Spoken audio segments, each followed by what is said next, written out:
Hello everyone, आज हम लोग अरिथमेटिक प्रोग्रेशन के सीरीज़ नंबर 2 में अरिथमेटिक प्रोग्रेशन के लेक्चर नंबर 2 में आ चुके हैं और यहाँ पर हम लोग जानेंगे कि सीक्वेंस और सीरीज़ में क्या डिफरेंस है, अरिथमेटिक प्रोग्रेशन के सम को कैसे निकालते हैं, सम के लिए क्या फार्मूला है, और अगर आपको टर्म्स नहीं दिए हुए हैं तो 3 टर्म्स, 4 टर्म्स, 5 टर्म्स को कैसे लेट करते हैं, 6 टर्म को कैसे लेट करते हैं, 7 टर्म को कैसे लेट करते हैं, उसके जनरल फॉर्म को देखेंगे और उसके सम वाले के कंसेप्ट को समझेंगे।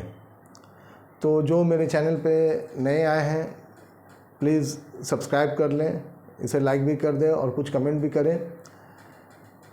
बस यही एक जो है आप मुझे दे सकते हैं, सब्सक्राइब करेंगे जिससे मेरा मोटिवेशन बढ़ेगा और मैं थोड़े और आप लोगों के लिए मेहनत करूँगा।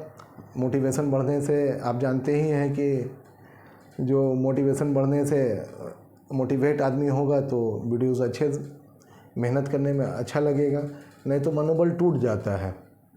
तो आप लोग से एक उम्मीद है, एक रिक्वेस्ट है कि अगर वीडियोस पसंद आती है, कंसेप्ट आपको समझ में आता है, ये देखिए ये मेरा जो वीडियो है ये आप बेसिकली एकदम कंसेप्ट पे डिपेंड है ना। मैं हार्डर क्वेश्चंस बनाता हूँ ताकि आप पहले कंसेप्ट को समझ लें। हार्डर क्वेश्चंस का एक वीडियो अलग से आएगा। सिंपल सा जो थ्योरी है आप उसके कंसेप्ट को जब समझ जाएंगे तो हार्डर क्वेश्चंस खुद ब खुद सॉल्व कर लेंगे, क्योंकि हमारे पास उतने दिमाग ज़रूर है कि अगर आप बेसिक चीज़ को समझ जाते हैं तो हम वहाँ तक सोच सकते हैं। सारे बच्चों के साथ जो है जो बेसिक कंसेप्ट नहीं क्लियर होने की वजह से जो प्रॉब्लम्स आती है। तो चलिए अब हम लोग अपने वीडियो को स्टार्ट करते हैं और सबसे पहले समझते हैं कि सीक्वेंस और सीरीज़ में डिफरेंस क्या है। तो आज हम लोग देख रहे हैं अरिथमेटिक सीरीज़। सपोज़ कीजिए हमारा एपी का कुछ टर्म्स ऐसे लिखे हुए हैं 3, 6, 9, 12, 15, 18, 21, 24 एंड सो ऑन। ये इस वे में लिखे हुए हैं। तो इस वे में जब कॉमर्स करके लिखे हुए रहते हैं हमारे टर्म्स, बेसिकली ये क्या है, टर्म्स है हमारे एपी के टर्म्स हैं।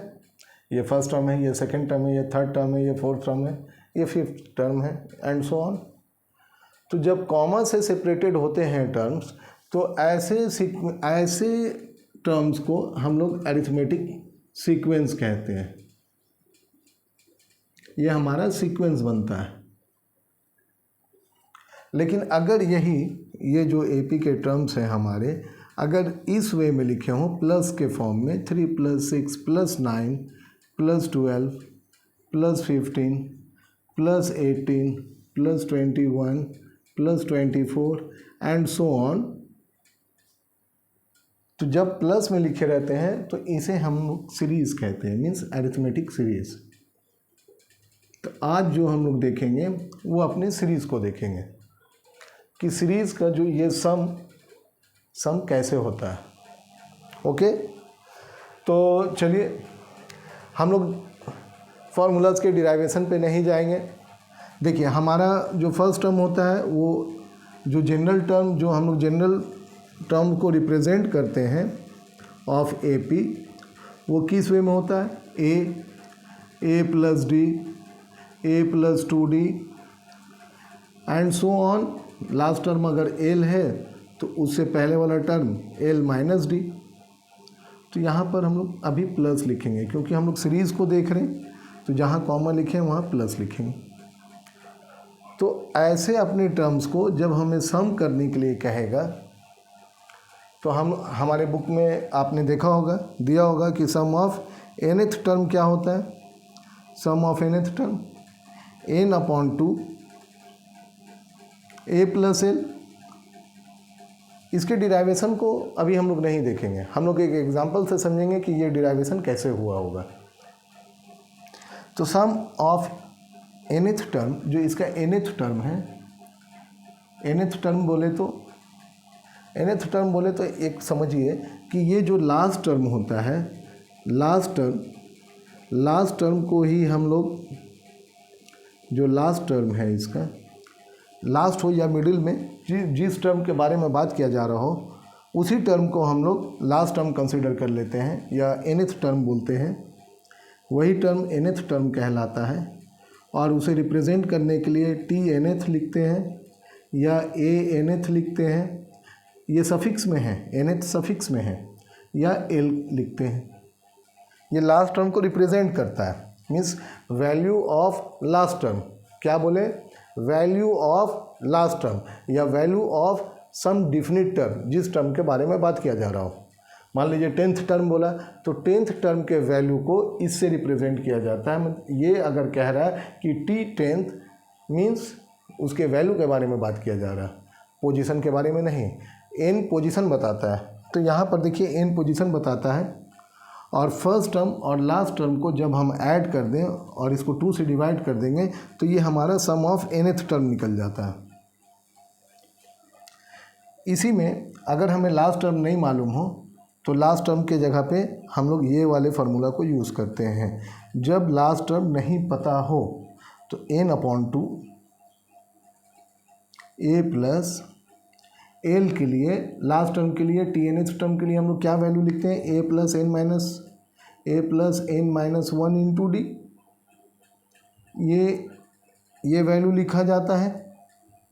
तो जब हम लोग इसे सॉल्व करेंगे तो n/2 2a plus n minus 1 into D.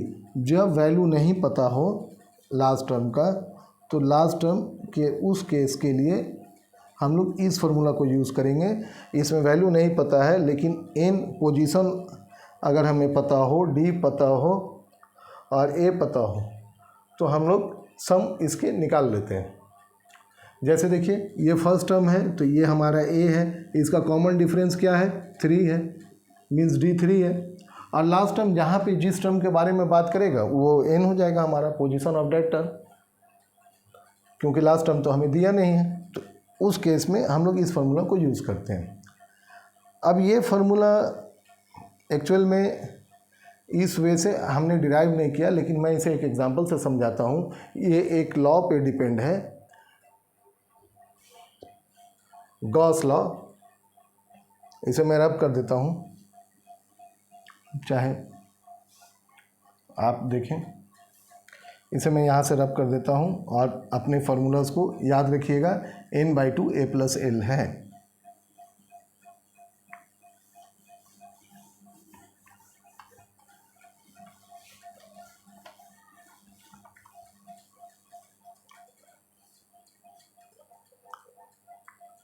हमारा सीक्वेंस कौन सा था? ये हमने एक सीक्वेंस लिया है। ओके, तो एक गॉस लॉ है। गॉस लॉ क्या कहता है कि अगर AP का किसी भी सीक्वेंस को सम करना है, सपोज कीजिए इसी को 3 + 6 + 9 + 12 + 15 + 18 + 21 + 24, अगर इस वे में हमें इसको ऐड करना है, 21 ही तक रहने देते हैं ताकि थोड़ा इजीली कैंसिलेशन हो, आप देख सकें। तो इसका जो सम आएगा, सपोज कीजिए इसको सम किए तो एसएन आया। तो गॉस लॉ कहता है कि इस सीक्वेंस को एक बार आप उलट करके लिखें, 21 + 18 + 15 + 12 + 9 + 6 + 3। तो अगर हम इसे उलट करके भी लिखेंगे तो इसका जो सम होगा ये इसके सेम होगा, क्योंकि ना टर्म्स तो वही हैं, तो सम भी वही आना चाहिए। तो इसका भी जो सम आएगा वो ऐसे नहीं आएगा। Got it? अब अगर हम लोग इन टर्म को प्लस करके देखें तो क्या होता है? 3 + 21 how much? 24। 6 + 18 how much? +24। 9 + 15 +24, 12 + 12 24, 15 plus 9 24, 18 plus 6 24 and 24 so on चलता जाएगा। तो हम लोगों ने यहाँ पे स्टॉप कर दिया। तो ये किसके बराबर आएगा? इन दोनों के सम के बराबर, मीन्स 2SN के बराबर ये है। SN प्लस SN करेंगे तो ये सम इसी के बराबर आएगा। Got it? तो यहाँ पर देखेंगे 24 कितने टाइम्स लिखा हुआ है? 1 2 3 4 5 6 7 टाइम्स। तो हम लोग इसे 7 इंटू 24 लिख सकते हैं। 7 इंटू 24 लिख सकते हैं। और जनरली 24 आया किससे है? First term plus last term. जिस टर्म को भी आप ऐड करेंगे वो 24 ही दे रहा है। तो हम कह सकते हैं कि 24 की जगह पे हम क्या लिख सकते हैं? First term plus last term, means 3 plus 21, इसी के लिए आया है 24। और 7 क्या है? नंबर ऑफ टर्म्स है हमारा। Got it? मीन्स हम 7 को n से रिप्रेजेंट कर लें जो नंबर ऑफ टर्म्स है। तो इधर क्या हो गया? 2SN and SN is equal to 2 इधर आ जाएगा डिवाइड बाई 2। ये 2 यहाँ से यहाँ चला है। तो इसे हम लोग कैसे लिख सकते हैं? n/2 and this is a plus l। Actual में यही काम हो रहा है सम निकालने में। एक्चुअल में यही काम a plus d, a plus 2d, a plus 3d ऐसे करके जब हम लोग लास्ट टर्म लिखते हैं, फिर लास्ट टर्म से जब हम लोग रिवर्स करके एक सीक्वेंस सीरीज़ को और लिखते हैं, तो यही काम हो रहा होता है। तो उसमें आपको समझना थोड़ा सा डिफ़िकल्ट होता है, इसलिए मैंने एक एग्जांपल से समझाया। उम्मीद करते हैं कि ये आपको समझ में आया होगा। और इस प्रोसेस को कहते हैं गॉस लॉ।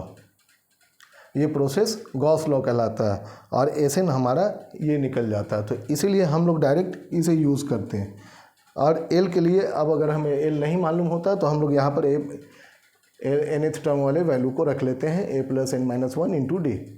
और एक फिर नए फार्मूलाज को जनरेट करते हैं जो 2a plus n-1 into D होता है, और आगे में n/2।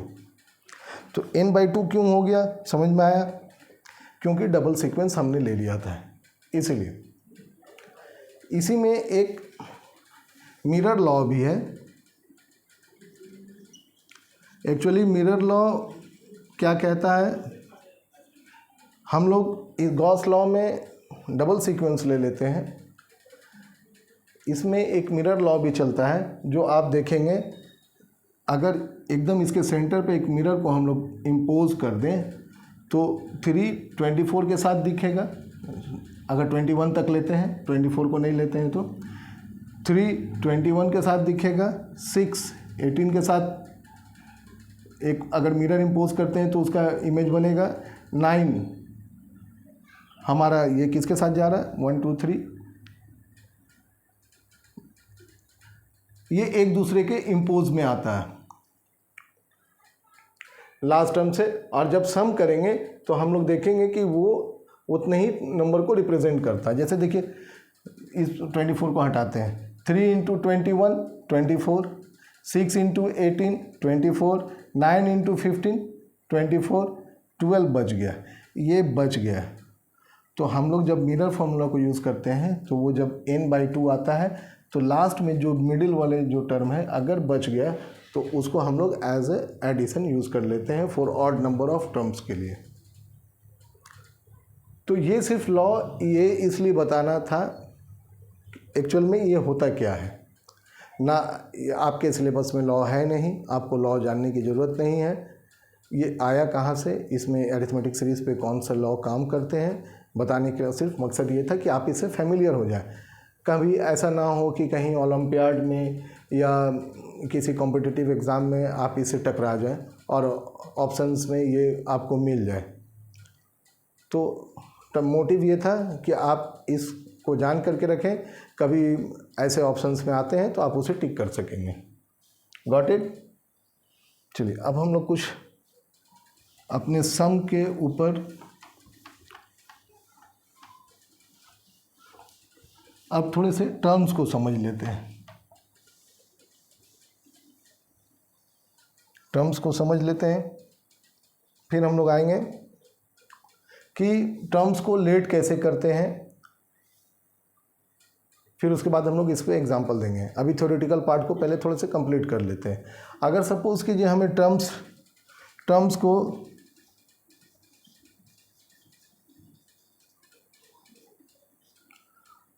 को लेट करना पड़ा, फर्स्ट टर्म नहीं पता, सेकंड टर्म नहीं पता, थर्ड टर्म नहीं पता, फोर्थ टर्म नहीं पता, हमें बोल दिया 4 टर्म लेट करें या sum of 4 term is this much, then find the value of a and d. इस वे में क्वेश्चन देता है कि sum of 3 terms is this much. तो आपको तो सम के लिए जब टर्म्स नहीं पते हैं तो टर्म्स को तो लेट करना होगा। जैसे अलजेब्रा में हम लोग एक्स को लेट करते हैं कि let the number be x. तो उस वे में जब अरिथमेटिक सीरीज़ में जब हम लोग टर्म्स को लेट करते हैं तो उसका अपना एक प्रोसेस है। वो क्या प्रोसेस है कि अगर ऑड नंबर में टर्म्स को लेट करना है, फॉर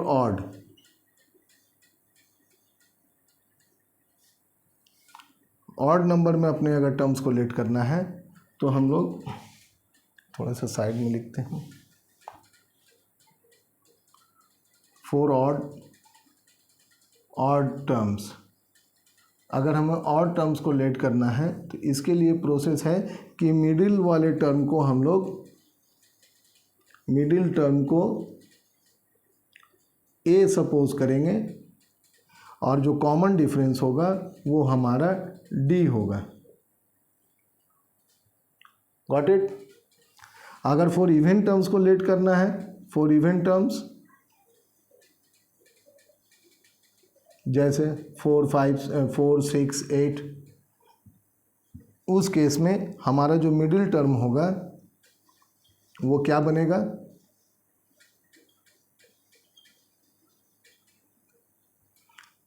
यहाँ पे नहीं हटेगा, देख लीजिए यहाँ पे लिख देते हैं a minus d and a plus d, ये हमारा मिडिल टर्म बनेगा। ओके, मिडिल टर्म कौन सा बनेगा, a minus d, a plus d, और कॉमन डिफरेंस इस केस में क्या होगा, 2d का। अभी हम लोग इसे समझ लेते हैं, बहुत इजी है, सिंपल है, आपको समझ में आ जाएगा। सपोज कीजिए हमने 3 टर्म्स को लेट किया, 3 टर्म्स के लिए मिडिल टर्म क्या है, ए, क्योंकि ऑड है, ऑड के लिए हमारा मिडिल टर्म ए बनेगा और कॉमन डिफरेंस डी, तो इसके बाद बनेगा एक ए प्लस डी और एक बनेगा ए माइनस डी। ये मिरर लॉ के हिसाब से चलेगा, मीन्स एक टर्म इधर लिखेंगे एक टर्म इधर लिखेंगे with opposite sign. Okay, 4 terms को लेट करना है तो कैसे लेट करेंगे, तो 4 टर्म्स हमारा इवन टर्म हो गया, तो इसके लिए मिडिल टर्म कौन बनेगा, a minus d, a plus D, A minus d, a plus d, ये हमारा मिडिल टर्म बनेगा। तो 4 टर्म्स चाहिए, 2 टर्म और चाहिए, तो कॉमन डिफरेंस कितना है, 2d का।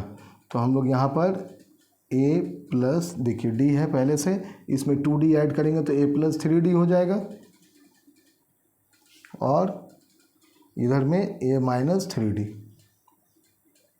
ये हमारा 4 टर्म लेट करने का तरीका हुआ। 5 टर्म्स को लेट करेंगे, किस वे में करेंगे, 5 टर्म्स हमारा ऑड टर्म्स हो गया, ऑड के लिए मिडिल टर्म ए होगा, कॉमन डिफरेंस डी, मीन्स ए प्लस डी, ए माइनस डी, फिर ए प्लस 2d, इसमें d ऐड करेंगे तो a प्लस 2d हो जाएगा, इसमें ऐड करेंगे तो a माइनस 2d। देखिए 1 2 3 4 5 टर्म्स को ऐसे लेट करेंगे। 6 टर्म्स लेट करना हुआ तो 6 टर्म इवन है, ए minus d, a plus D, A minus d, a plus d, ये हमारा मिडिल टर्म बनेगा।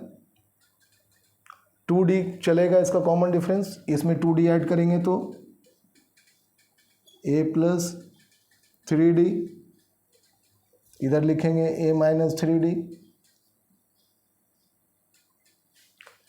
फिर इधर 2d ऐड करेंगे तो a प्लस 5d, तो इधर फिर लिखेंगे a plus a minus 5d।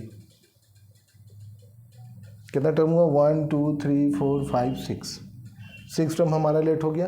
तो इसी वे में हम लोग अपने टर्म्स को लेट करते जाएंगे। No need to remember these things orally, don't mug up, याद करने की ज़रूरत नहीं है, सिर्फ प्रोसेस को याद रखें, आप अपने से इसे फॉर्म कर लेंगे। ओके, चलिए अब नेक्स्ट चलते हैं हम लोग। अब अपने कुछ टर्म्स को समझते हैं।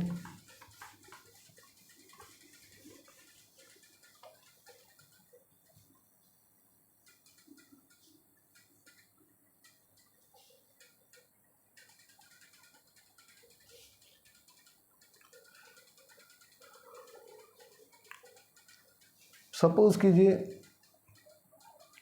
अभी तो आप जान रहे ये फर्स्ट टर्म है, ये सेकंड टर्म है, ये first second third fourth fifth term है, लेकिन इस एक ऐसा आ जाए कि टी nth बोलता है, टी nth टर्म 2n+1 ऐसा nth टर्म, और S nth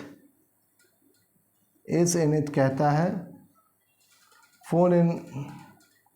3n square minus 4n। Suppose कीजिए ये कहता है 3n स्क्वायर माइनस 4n। इसका मतलब क्या हुआ ये आप समझिए। देखिए ये है टर्म t लिखा हुआ, मीन्स जब भी आप इसको करेंगे तो आपको टर्म्स मिलेंगे, टर्म्स। ओके, और ये है nth term, sum of nth term, means ये है सम, मीन्स आप जब करेंगे तो आपको जो मिलेगा वो सम, अगर फर्स्ट टर्म आया तो सम ऑफ फर्स्ट टर्म, अगर सेकंड टर्म आया तो sum of second term up to second term, means first and second दोनों मिल करके जो इसका जो आंसर आएगा वो आएगा। इस बात को आप समझिएगा। जैसे देखिए टी nth टर्म ये है, तो अगर हम लोग इसमें कहते हैं कि फर्स्ट टर्म हमारा क्या होगा, तो n के जगह पे टी nth है, इसके जगह पे हम लोग t1 लिख दें। t1 लिख देंगे तो 2 × 1 + 1 डैट इज 2 1 जा 2 और 1 3, मीन्स हमारा फर्स्ट टर्म 3। t2 n के जगह पे हमने 2 लिखा, मीन्स ये हम सेकेंड टर्म देगा, तो 2 × 2 + 1 डैट इज 5, ये हमारा 5 देगा। t3 2 × 3 + 1, n के जगह पे देखिए मैं हमेशा 1 लिख रहा, जो यहाँ पे है वही लिख रहा हूँ n के वैल्यू को, तो ये क्या आएगा 7। t4 निकालें तो 2 × 4 + 1, तो ये क्या आएगा 9। तो इस वे में अगर हम चलते जाएंगे तो हमारा जो AP का जो सीरीज़ बनेगा वो 3 5 7 9 11 13 एंड सो ऑन चलता जाएगा। तो इसमें हमें क्या मिल रहा है टर्म्स, ये हमारा टर्म्स है। जो इन दोनों को अगर हम देखेंगे तो हमारा जो डिफरेंस मिलेगा वो 2 का मिलेगा, इन दोनों को देखेंगे तो 2 का डिफरेंस, इन दोनों को देखेंगे तो 2 का difference, means common difference always 2 है। Got it. तो ऐसा लिखा हुआ हमें देता है टर्म्स। अब एसएन लिखा हुआ है तो इसका मतलब है ये हमें देगा सम, और सम जब भी देगा तो याद रखिएगा वो यहाँ से ही ऐड करके बढ़ेगा आगे। कहाँ से बढ़ेगा? फर्स्ट से। सम जब भी बोलेगा मीन्स फर्स्ट से वो फिफ्थ टर्म तक अगर सम करना तो फर्स्ट से फिफ्थ टर्म जितना होगा उस सारे का सम आएगा। Got it. अब S1 निकालते हैं। S1 some of first term, ये अगर ये हमारा टर्म है तो सम ऑफ फर्स्ट टर्म क्या होगा? S1 वही होगा जो A होगा। S1 जो सम ऑफ फर्स्ट टर्म वही आएगा जो हमारा A है। तो देखिए इसमें अगर हम n की जगह पे 1 रख दें, 1 का स्क्वायर माइनस 4 इंटू 1, तो ये वैल्यू क्या आने वाला है 3 और -4, 3 माइनस 4 दैट इज -1। समझ में आया? AS2 निकालते हैं। ये एक्चुअल में आपके RS अग्रवाल बुक का क्वेश्चन नंबर 5 है। मैं पूरा डिस्कस नहीं कर रहा हूँ, बस वो इसमें आपको मैं बता रहा हूँ कि वो जो है वहाँ पे अदर चीज़ फाइंड करने के लिए बोला है, तो वहाँ पर से आप ये समझेंगे। AS2 तो 3 इंटू 2 का स्क्वायर माइनस 4 इंटू 2 क्या होगा 2 का स्क्वायर 4, 4 3 से 12, 12 माइनस 8 दैट इज 4। अब यहाँ पर आप समझेंगे कि AS2 का मतलब क्या हुआ। सम ऑफ फर्स्ट टर्म जो है हमारा -1 आया, ओके। और सेकेंड टर्म यहाँ पर ये नहीं है, ये हमें पता नहीं है, लेकिन उसका सम कितना है 4। सम किया है -1 और ये टर्म को मिल करके कितना आया है 4। तो उसको निकालेंगे कैसे हम अपने सेकेंड टर्म को, अगर हमें निकालना होगा तो इसे मान लेंगे x। तो यही दोनों मिल करके कितना बना है 4। तो x इज इक्वल टू क्या हो जाएगा 4 + 1 दैट इज 5। मीन्स जो हमारा सीक्वेंस बन रहा वो इस वे में है, जो टर्म बन रहा सेकेंड टर्म 5 है। देखिए इन दोनों को जब ऐड करेंगे तो कितना आएगा 4। समझ में आया? इसको देखिए,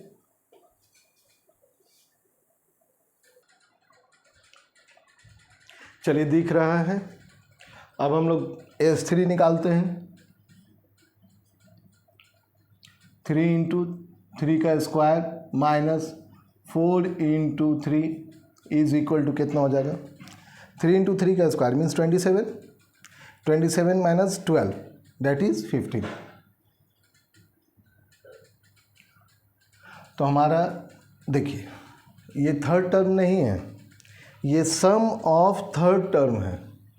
अभी हम लोगों ने 1 और 5 देखिए, ये हमारा AP का जो टर्म्स बन रहे, AP के सीक्वेंस में चल रहे, तो जो भी थर्ड टर्म आएगा वहाँ तक का जो सम है वो कितना है 15 है। जैसे देखिए -1 प्लस एक टर्म आया हमारा 5, ओके। अब यहाँ पे थर्ड टर्म क्या होगा x मान लेते हैं, जिसको सम करेंगे तो आंसर कितना आएगा 15। तीनों टर्म का जो सम है यहाँ पर जो x होगा, ये तीनों टर्म का सम कितना होगा 15 होगा। तो ये तीनों टर्म को सम करके देखेंगे तो x हमारा क्या आएगा 15, और यहाँ पर देखिए 4 हो जाएगा, 5 - 1 4, 4 जब उधर ले जाएंगे 15 - 4 दैट इज़ 11। मीन्स हमारे x के जगह पे जो टर्म आएगा वो कौन सा होगा 11। अब देखिए AP तीनों को सम कीजिए तो ये हो गया 4 और 4 + 11 15।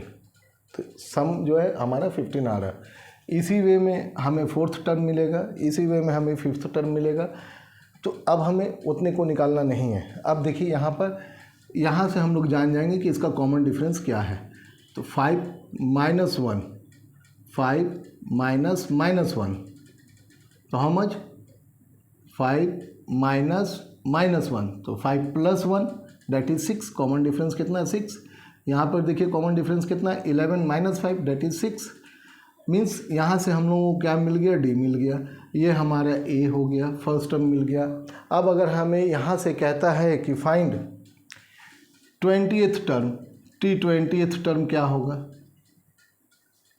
इसी क्वेश्चन में अगर ये वाला सिर्फ पार्ट हमें दे दे, सिर्फ ये पार्ट दिया हुआ हो और क्या है find 20th term, term find करने बोल रहा, ना कि sum of 20th term.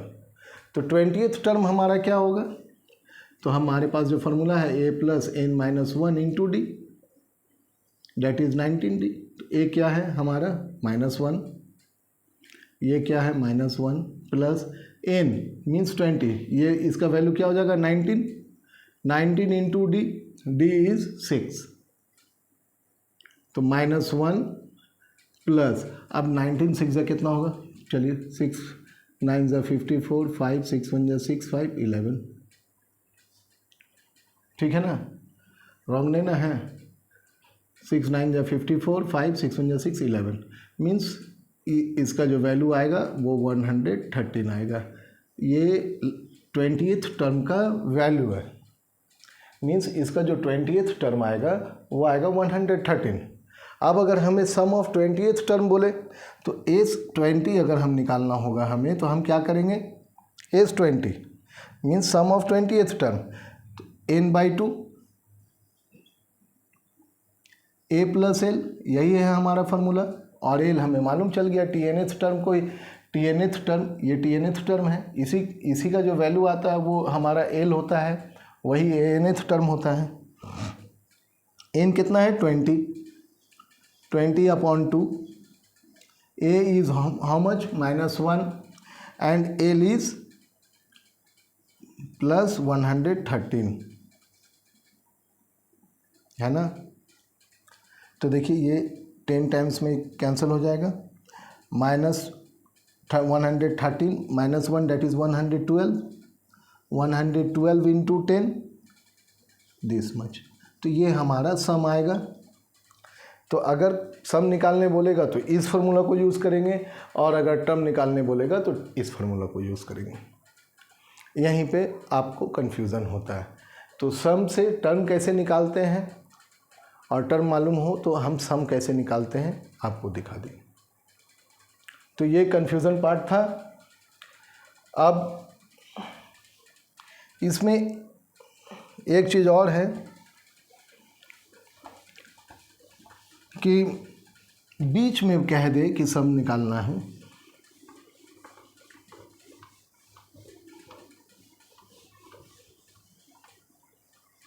Suppose कीजिए इसमें कितने टर्म्स है, देखिए 1 2 3 4 5 6 7 8 टर्म्स हैं।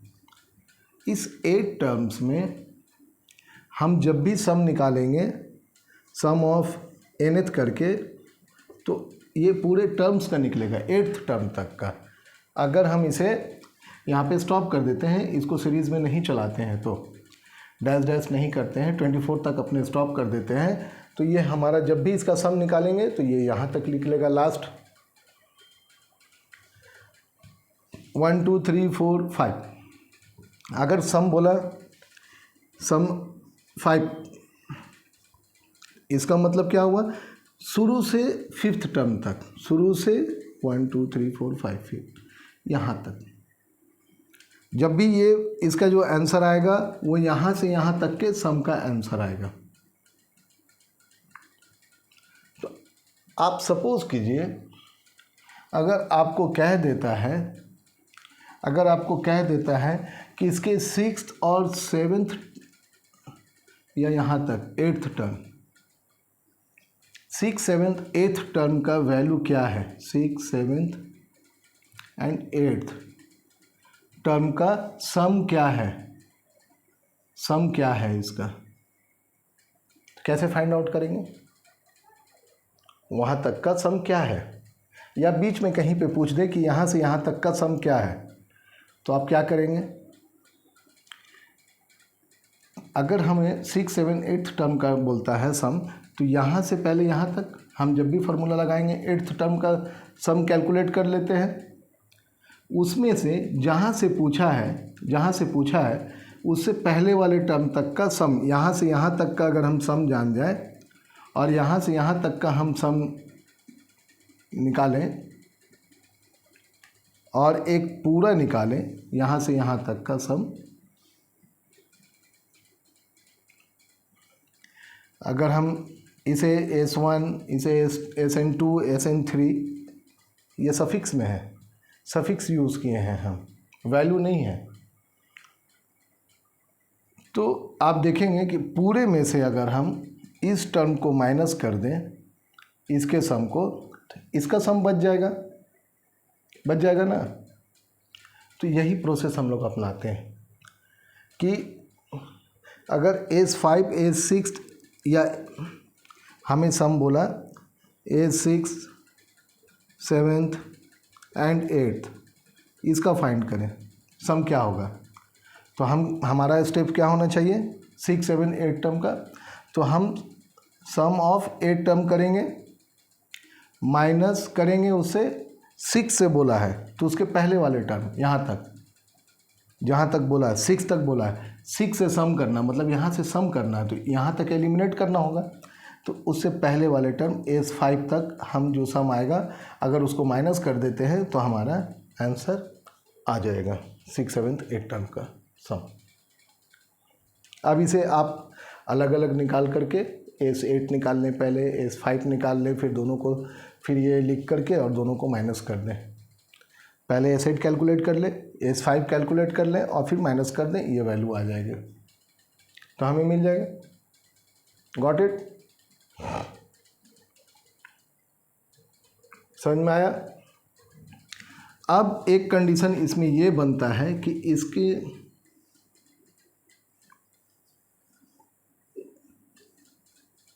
कौन सा टर्म है। कभी ऐसा पूछ सकता है 3, 6, 9, 18, 15, सपोज कीजिए यहाँ पे 18 है और ये हमें नहीं मालूम, ये हमें नहीं मालूम, इसके बाद हमें नहीं पता, ये सपोज कीजिए हमें नहीं पता। तो पूछा कि कौन सा टर्म है, यहाँ तक देखिए 9, 9, 18, 20, 30, 40, 45 और यहाँ पे कौन सा था 12, 15, 18, 45, 55, 60, 63, यहाँ तक का सम 63 आएगा, यहाँ तक का सम 63 आएगा। तो ये पूछा वो कौन सा टर्म है जिसका सम 63 हो, सम वो कौन सा टर्म है जिसका सम कितना हो 63 हो। तो वो टर्म तो हमें नहीं पता कि कौन सा टर्म का सम 63 है। अगर हम लोग इसे ऐसे लिखेंगे, आप देखिए एस एन, टर्म एन नहीं पता है हमें कि कौन सा टर्म है, उसका पोजीशन पूछा है, वो कौन सा टर्म, तो मीन्स पोजीशन पूछा है, वैल्यू नहीं है। तो n/2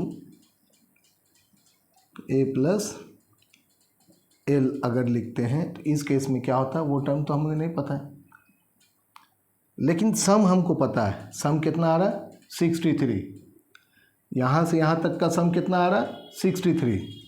तो इस जगह पे हम 63 लिख सकते हैं। अगर कहता है 0 आ रहा तो इस जगह पे हम लोग 0 लिख सकते हैं। n नहीं पता तो n को एज इट इज़ रहने देंगे। a पता है 3। अब वो टर्म हमें नहीं पता है तो हम लोग यहाँ पे अपने वो वाले फार्मूला को यूज़ करेंगे, a plus n-1 into D, इस वे में।